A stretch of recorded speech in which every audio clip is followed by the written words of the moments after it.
We begin with crews near Everett working nonstop to try and fix a leak in the Olympic pipeline that supplies jet fuel to Sea-Tac-Airport. Governor Bob Ferguson has issued an emergency declaration, but so far there is no timeline for when this will be fixed. Of course, this is happening right as the holiday season kicks off, with tomorrow being one of the busiest travel days of the year.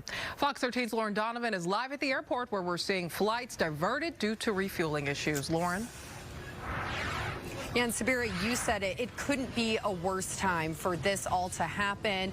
At this point, I can't really tell you how many folks are impacted by these diversions, but throughout the day, more travelers are coming. So we're expected to see, biggest day, travel day of the year tomorrow, a larger impact. At this point, we don't have solid figures, but I've been talking to some folks impacted. One of them was a guy traveling to D.C., but he had to stop over in Bozeman to fuel up. And then I met a couple other folks standing right here at the Alaska check-in.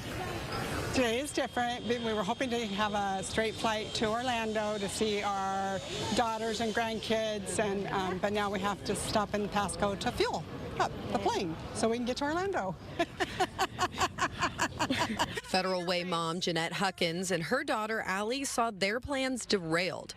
And that means Miles here is impacted too. It's just his first time flying, so I'm a bit worried about the extended stay. I was worried about the length of travel already. It was already going to be about 12 hours, so it might be a bit more now. It's an inconvenience, but Jeanette tells me she thinks Alaska has communicated well. They sent me a text just this morning saying that we were stopping at PCS, and I didn't know where that was, so I looked it up and it said Pasco, and I knew about the pipeline, so I thought, okay. And we know from chatter online, they're not alone. Go on Reddit and you'll find travelers asking weird flight diversion. Any info? One user shared a flight bound for Fort Myers was diverted to Pasco too.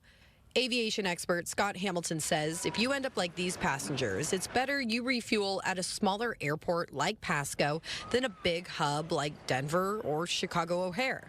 So you land at Billings or Pasco, man, you're at the terminal in a hurry, you're filled up in a hurry, and you can taxi out quickly and be on your way quickly.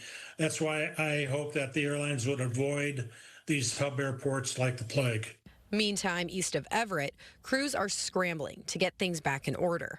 According to BP, the Olympic pipeline remains shut down. 200 feet of it have been excavated. They're promising crews are working around the clock to fix it, but at this point, they have yet to find the source of the leak.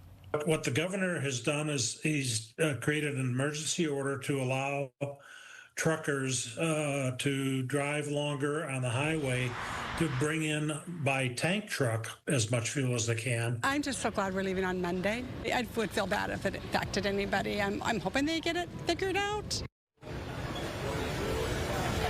And you've heard the governor's response, but federal lawmakers, they are responding too. Check this out. Senator Maria Cantwell is calling on BP for accountability. In a statement, she said this, quote, "The fact that a blueberry farmer, not BP, first identified the spill and that it is still not known for certain which of the two pipelines is leaking raises significant concerns about the capabilities of the Olympic pipeline's leak detection systems and the adequacy of your inspection and maintenance programs." So I know there was a deadline today to get some response from BP. We're going to stay up to date on that.